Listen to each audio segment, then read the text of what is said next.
بسرعة يا وين العشاء؟ الضيف صار له ساعة منتظر، حركونا.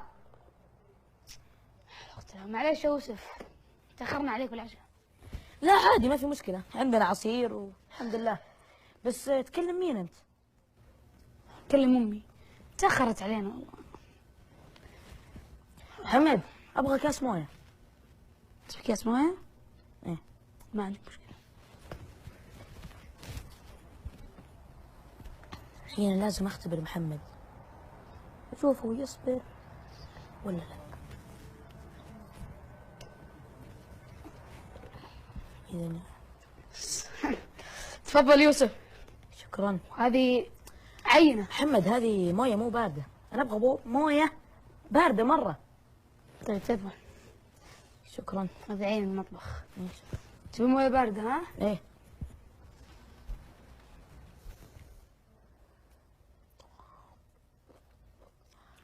خلينا نشوف يصبر ولا لا.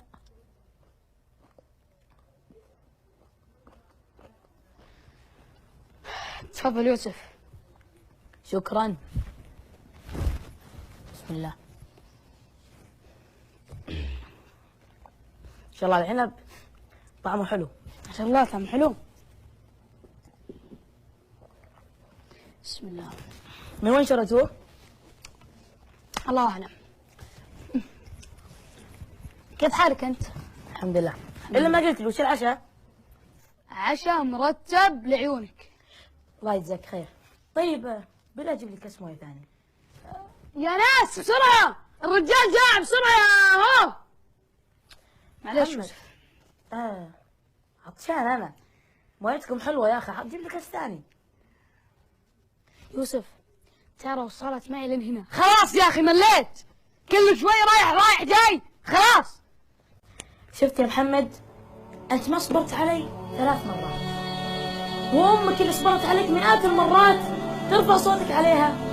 صبرت عليك في لباسك، صبرت عليك في اكلك، صبرت عليك في شربك، صبرت عليك في اخطائك، تعلمت، صبرت عليك في كل شيء. بعدين تجي في الاخير ترفع صوتك عليها. وين اللي تعلمناه عن الصبر والصبر؟ شكرا يا يوسف انك نبهتني، جزاك الله خير. وانا فعلا غلطت حق امي وبذهب الان فاتني. يلا. عم رسول الله اراك سالت الرجل عن امه، فقال ابن عباس: والله لا اعلم عملا احب الى الله من بر الوالده.